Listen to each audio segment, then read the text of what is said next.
Olá pessoal, vamos fazer mais um exercício, é o exercício 4.67 do nosso livro texto, né?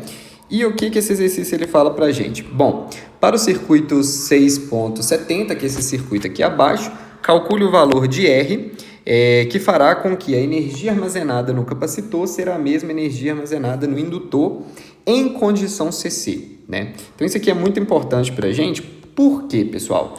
Nós sabemos que em CC, ou condição de regime permanente, o que nós sabemos? Que o nosso capacitor ele vai ficar totalmente carregado, e aí ele vai funcionar aqui como sendo um circuito aberto, né? E o nosso indutor, quando ele fica totalmente carregado, ele vai funcionar como um curto-circuito, né? Vocês podem entender, né, pessoal, agora a gente comentou, esse circuito CC, ou regime permanente, é você pensar que esse capacitor ficou por um tempo bom, né, por um tempo bom de tempo ali conectado, né, até o ponto que ele carregou totalmente e ele abriu o meu circuito, né? Ou seja, a tensão que foi aplicada nos terminais do capacitor se igualou à tensão interna do capacitor e ele abriu, né? E a mesma coisa vai acontecer lá para o meu indutor, né? Só que aí a corrente dele, a corrente do circuito vai se igualar à corrente que ele consegue ter ali armazenada e ele vai funcionar como um curto-circuito, né?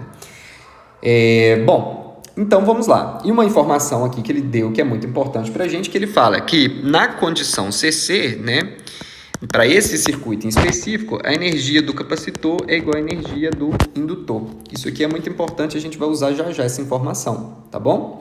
Bom, mas para isso, pessoal, nós temos que resolver o nosso circuito primeiro para depois voltar nessa equação aqui que vai ser muito importante para a gente, tá? Então vamos resolver o nosso circuito. Olha, ele pode ser simplificado da seguinte forma, ó.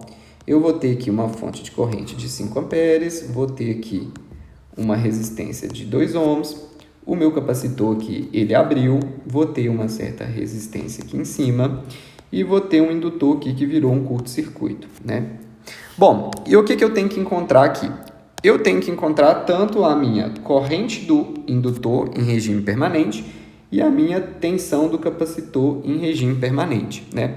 Você pode perguntar assim, professor, mas por que você está querendo encontrar essas duas variáveis? Lembre, pessoal, que quando eu falo de energia do capacitor, eu estou falando de quem? Meio de C VC ao quadrado, ou seja, é meio da capacitância vezes a tensão do capacitor em regime permanente ao quadrado, né?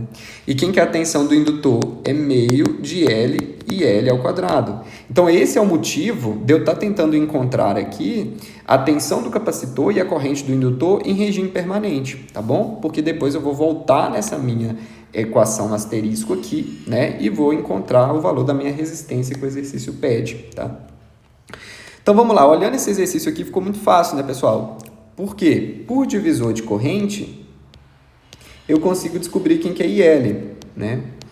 Olha se vocês concordam comigo. Eu posso falar que o meu IL, ele vai ser a fonte, que é 5 amperes, vezes o valor da resistência de 2, porque eu não quero descobrir a resistência de 2, eu quero descobrir a corrente que passa na resistência de R e não na de 2. Então, por isso que eu coloco 2 no numerador. E 2 mais R aqui no denominador, tá? Então, eu sei que a minha corrente aqui, ela vai ser quem? 10 dividido por 2 mais R. Beleza? E agora eu preciso encontrar quem que é a minha tensão do capacitor em regime permanente. Como que eu vou fazer isso? Bom, pessoal, igual eu falei para vocês, quando você tem um circuito aqui que um ponto daquele circuito que é aberto e você quer descobrir a tensão dele, é interessante você achar uma malha correspondente ali, né? E aqui a malha mais tranquila que a gente tem para trabalhar é essa aqui, ó, né? Porque a gente consegue ver ali o quê? A gente consegue ver, pessoal, que a tensão do meu capacitor em regime permanente, ela vai ser justamente a minha tensão do resistor que eu quero, né? Então, a tensão do capacitor em regime permanente é justamente a tensão do resistor, porque eles estão em paralelo, né? Eu vejo aquela malhazinha ali, eu consigo perceber isso.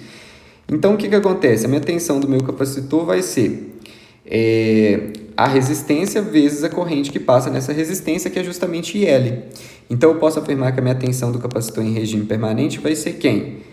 Resistência vezes 10 dividido por 2 mais R, que a gente acabou de descobrir anteriormente aqui, né?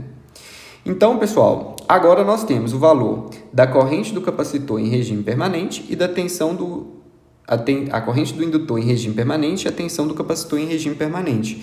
Então, agora eu posso voltar na minha equação asterisco ali, né, que vai ser quem? Ó, meio de C vezes a tensão do capacitor em regime permanente, que vai ser quem?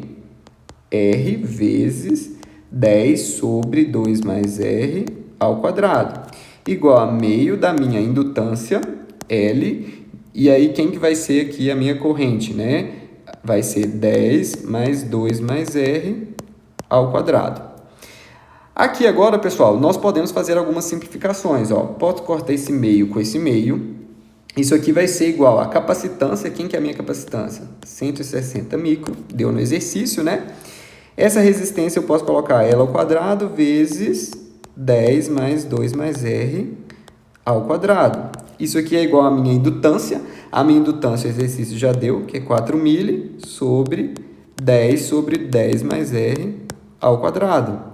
Então, perceba que eu posso cortar esse termo com esse termo. Então, vai ficar aqui, ó, resistência ao quadrado vai ser 4 mili dividido por 160 micro. Eu também posso falar que isso aqui vai ser quem? É a mesma coisa aqui que 4 sobre 160, 10 ao cubo, né? Porque eu vou ter micro é 10 a menos 6. Mili é 10 a menos 6. Mili é 10 a menos 3. Micro é 10 a menos 6, né? Então, vai ficar... né, vou fazer aqui só para ficar mais claro para vocês, para não fazer tão direto, mas isso aqui é bem trivial, né? Vai ficar 4 vezes 10 a menos 3 dividido por 160 vezes 10 a menos 6. Né? Eu repito a base e subtraio os expoentes, então vai ficar 4 sobre 160 vezes 10 elevado ao cubo, né? Porque vai ficar menos 3 menos 6, então vai ficar 10 ao cubo, né? Então ficou aqui, ó, raiz ao quadrado de 4 sobre 160 vezes 10 ao cubo. Aqui eu vou fazer uma jogadinha matemática, porque eu quero deixar só o 16 aqui.